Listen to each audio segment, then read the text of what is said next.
Hey, everybody, welcome back. So I really enjoyed that last session. It's not often that you hear the interim president and CEO of one of the three major US utility grids saying the word geothermal. So that's pretty cool. So thanks to Barry and Brad for that one. Let's keep it going. It looks like geothermal is having a moment, y'all. So day 3 of Pivot, this is all about ready to launch. And, that's really about major projects, major collaborations, research, ideas, etc. So, and by the way, be sure to attend the R&D competition in a little bit because that's audience choice and there's $150,000 being awarded to the winners there. So stay tuned for that. So what this session is, this next session, we're going to talk about Project InnerSpace and what we're up to in those initiatives, and invite some participation from the audience world on this project. So in order to give some context to this, for those who aren't aware of what Project InnerSpace is, I'll back up a little bit about how we got here and then where we're headed. So back in 2020, when I started GEO, which stands for the Geothermal Entrepreneurship Organization, it was a really fast trajectory up, tons of traction. All of a sudden, we had this amazing ecosystem of new geothermal startups pursuing novel concepts. And these teams were very interesting because they had, some of them, 100 years of operational experience between them and their executive teams from the oil and gas industry.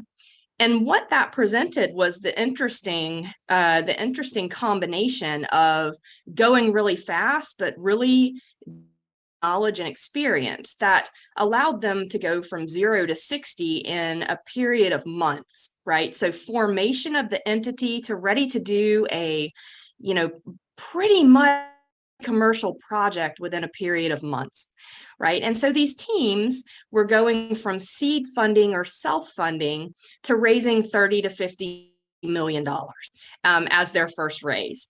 And it turned out that is a significant value, and it's one no one had really considered before in terms of going really fast.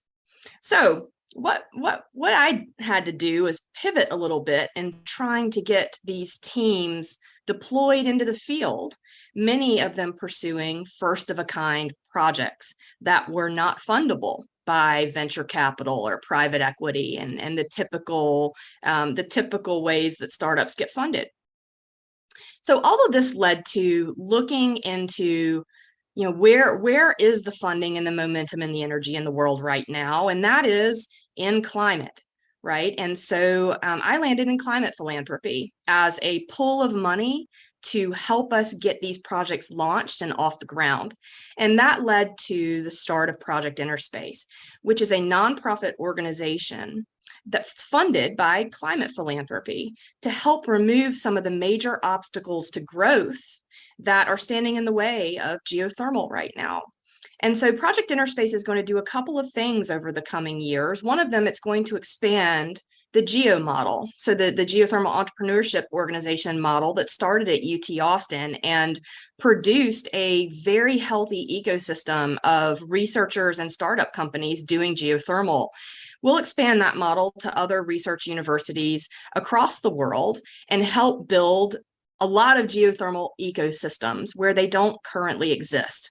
So that's one thing. We'll also support some research that's needed in the field, including one of the panels from earlier today. You saw a discussion about the need for a new techno-economic analysis for geothermal that includes, for instance, all that we can learn from oil and gas and how fast oil and gas can help us. So we will fund that piece of work over the next year.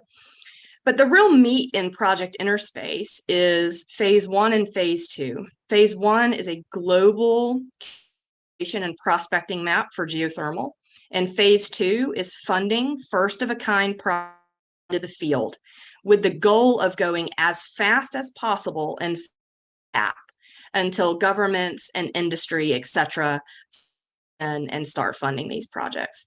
So this session is going to focus on phase 1 of Project InnerSpace, which is going to be launched over the coming months. And what we're doing now at Pivot is kind of, cast to see where in the world the expertise and the knowledge and the data exists, and how we might collaborate on this project together.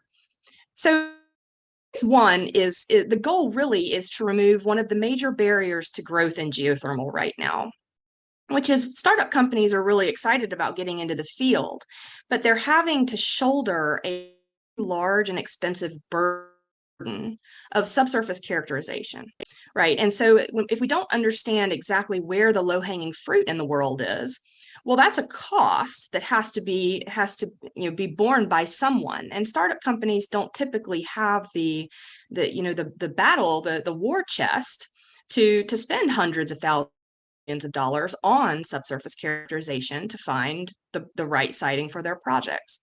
So we'll focus on removing that barrier to growth by building high resolution characterization maps with a variety of overlays that will be freely accessible and available on the web anywhere in the world, right? And we're going to focus on, it's a very big concept and a very big project, but we're going to focus first on the world's major and biggest population centers. So the places that will benefit the most from having geothermal development nearby. So task force for Project InnerSpace is actually quite large. We have a large group of advisors as well, and so big that we weren't able to actually have them all on an active panel. So what we're going to do here is show you all statements from each task force member for Project InnerSpace Phase 1. And what they'll do, each task force member will talk about what they're most excited about in a massive global characterization project like Project InnerSpace, and what they're focused on and where their area of expertise is, with the hope that all the task force members are out in the audience now. So please interact with them as you listen and learn. And if you feel that you could contribute to a project like this, and that's really what we're aiming to do, is help everyone globally that is working and thinking about this to collaborate in a way where we're going to build a product that is as impactful, that is as possible, and that and streamline the outcome in a way that makes the most sense for the world and the direction we need to go. So I'll cue that video now, and then I'll be back with an ask. I'll be where it's done. But for right now, let's take a look at the Phase 1 task force for Project InnerSpace. Thanks, y'all.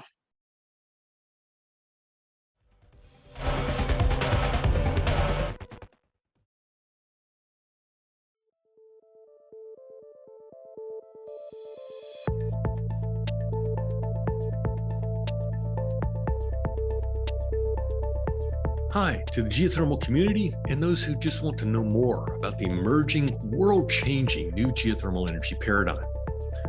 I'm Dr. Ken Wisian. I'm a geothermal geophysicist at the Bureau of Economic Geology, Jackson School of Geosciences, the University of Texas at Austin.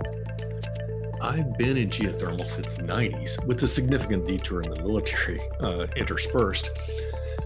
And now is easily the most dynamic time of potential and actual developments in geothermal in my career, and it has me very excited.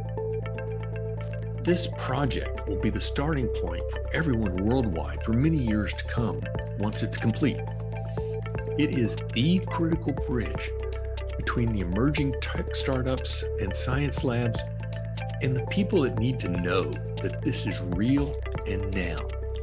Local and larger governments who are being hit by a wave of disjointed information. They need an impartial assessment of their location's potential. We will provide that standardized first-level assessment for the world that would otherwise be difficult or prohibitively expensive to do for each location. This uniform world assessment could only otherwise be done by large multinationals. But in that case, it would be expensive and proprietary. And many regions of the world don't have the financial as well as academic resources to make this assessment on their own.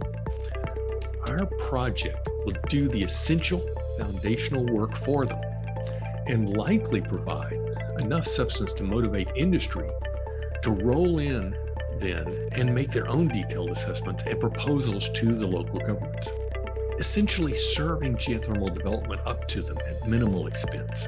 Also note that true expertise in geothermal is pretty limited. It's been a small industry and an even smaller academic discipline for many decades. We will tap that pool of expertise in a systematic and efficient way for the benefit of all. I look forward to another dynamic Pivot conference and many lively discussions and Q&A and meeting y'all in the upcoming conference. Thank you very much. See you soon.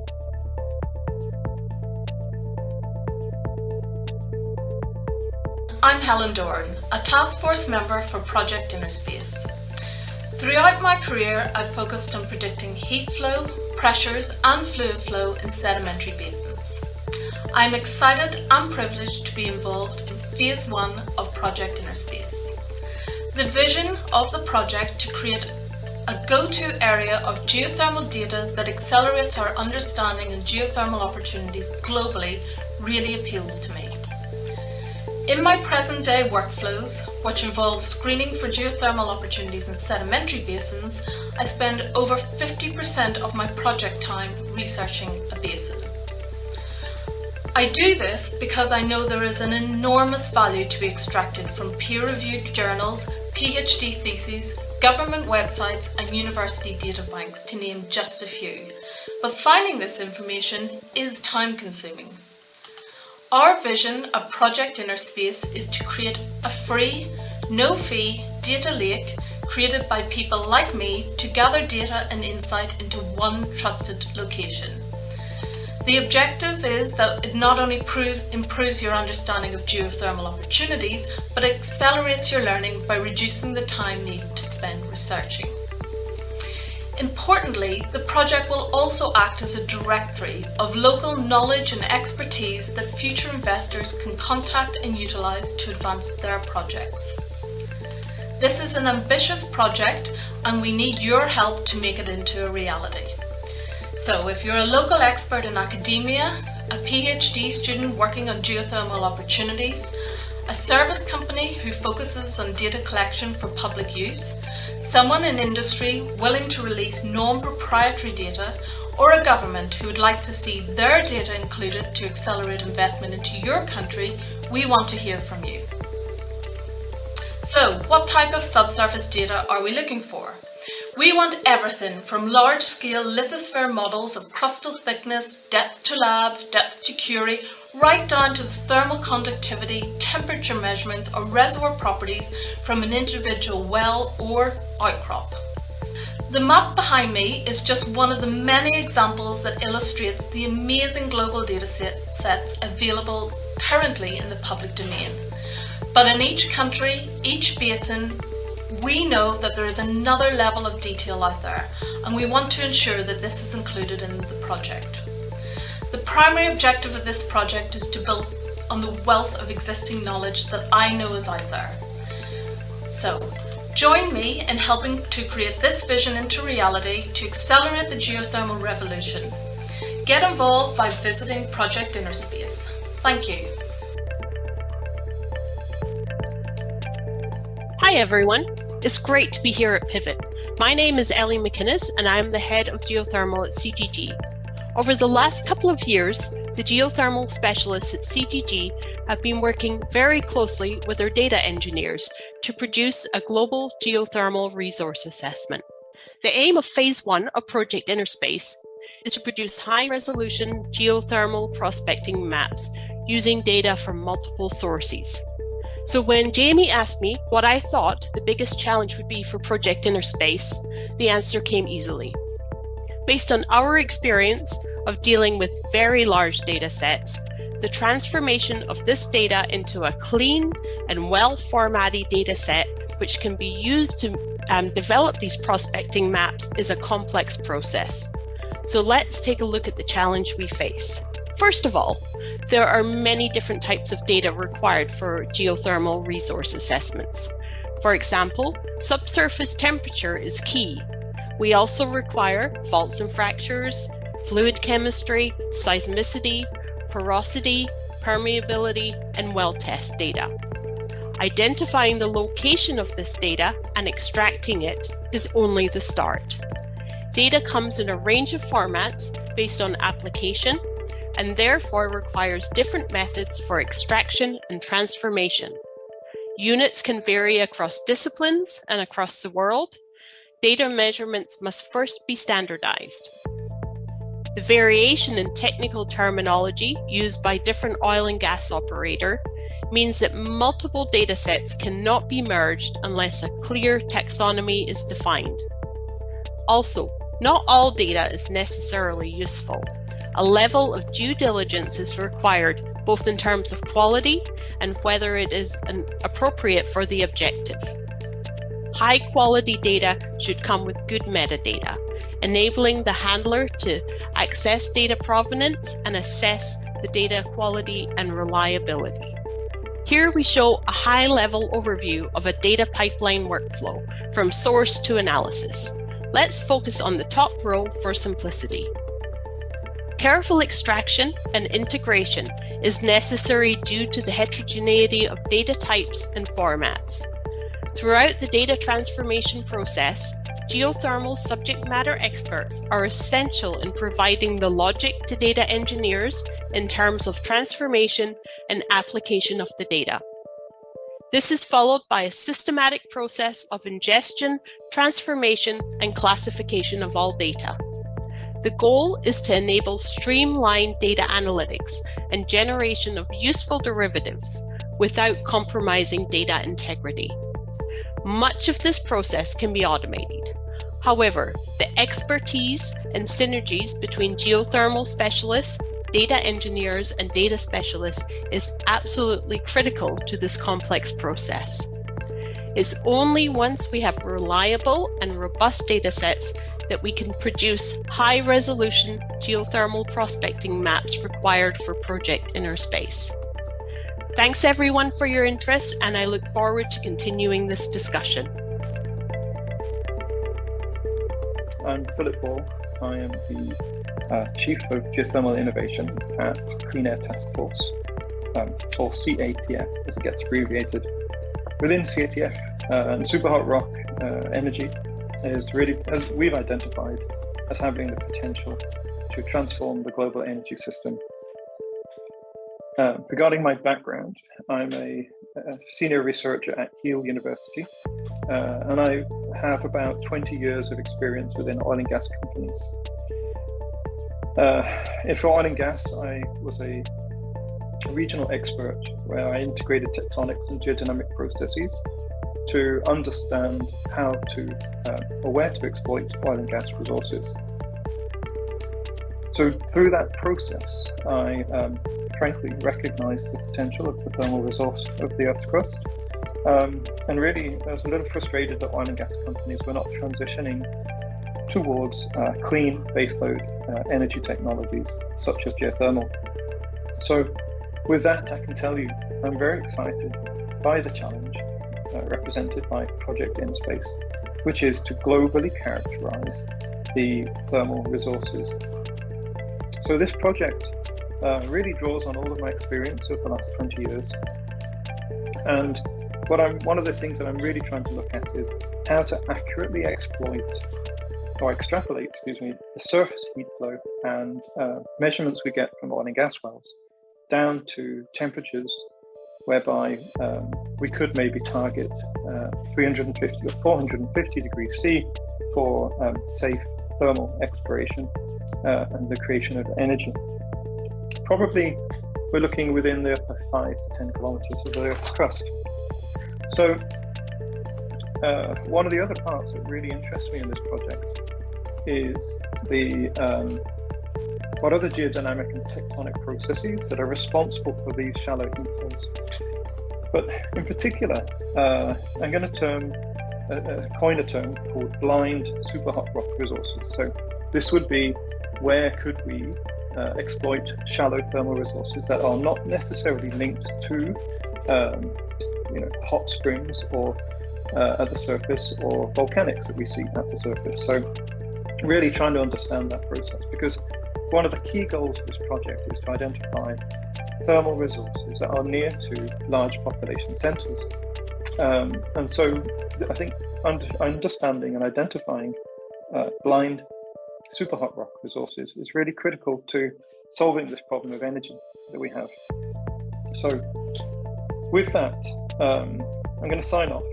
I think the Global Characterization Project and the exploration for blind geothermal resources, along with other thermal resources, is really exciting. It has the potential really to transform our understanding of energy, and that with that, I look forward to hearing from you. If you have ideas on data sets or even techniques that we should use to make this project successful, your contribution is extremely valued. So thank you. We look forward to sharing results with you on how we have managed to characterize these global thermal resources, and in future to transforming the energy system. Hi everybody, Tim Bourgeois here as part of the Phase 1 task force for the InnerSpace project. In my spare time, I am a VP of Geoscience Consulting at the FerVID group here in Houston, Texas. I'm really glad to be part of this conference and hope you'll gain a lot of insight and find it useful for you at the end.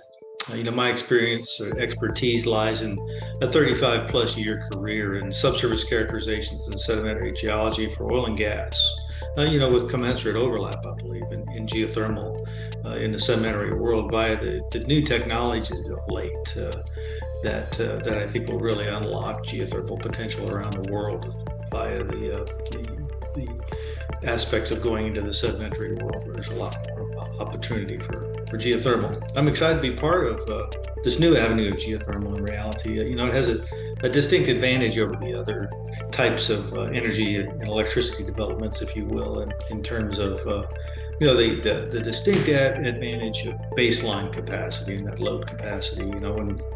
When my mom flips the switch at her house, I want that power to come on. I don't want there to be any issues there. A key issue though around sedimentary geothermal is around the well construction and operations aspects.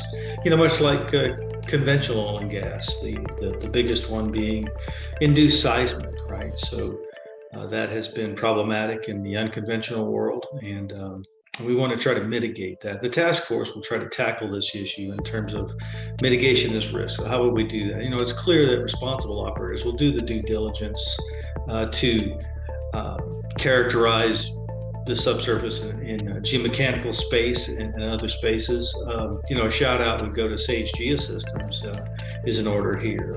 They, in coordination with the BEG, set up an array of sensors around a well where they created a well stimulation event to try to test out one of their new technologies. They didn't record any induced seismic events during those operations, and they created a rather large fracture, I'll say. You can ask Cindy Taff or any of the Sage Geosystems expertise over there for more information around that. So I guess what I would ask you here as I leave y'all is to think about how you could help in this aspect. Contact me or any of the other task force members with your thoughts around how will we work through trying to understand induced seismicity, and how will we mitigate that risk as a license to operate type of issue. Hey, thanks and enjoy the conference. Hello, I'm Susan Nash, AAPG, and I'm really delighted to be here. I'm Director of Innovation, Emerging Science and Technology at AAPG, and I started out as Director of Education and Professional Development, and then over the years I've been able to incorporate my background, which is obviously geology, but also I'm heavily involved in economic development, technology development, and technology strategy. And the idea that we're bringing everybody together, all hands on deck, means that this collaboration can be really effective. Now, it will take incredible coordination, and it will take the right kind of incentives, because to do something on the scale that InnerSpace is suggesting is going to take some definite resources and also not just in the databases and not just in the platforms, but also in the publicity, the coordination, etc. But there are a lot of places that are untapped, and they're now able to be tapped thanks to new technologies and new approaches. And I'm really excited too to have been able to at least support and promote some of those. And I think that one of the focus areas for geologists is the idea of no-goes. So what are some of the no-go factors in geothermal? How can we use the no-go factor? And then the other issue is that it's exciting to see that the future of geoscience is all about collaboration. And it's collaboration geographically, it's collaboration across fields, the collaboration in conjunction with data science. And that's one of the areas that I've been very involved in as well. And I'm just hoping to be able to bring some of the knowledge and the team, mainly team, together to Project InnerSpace so that we can actually affect positive change in the world.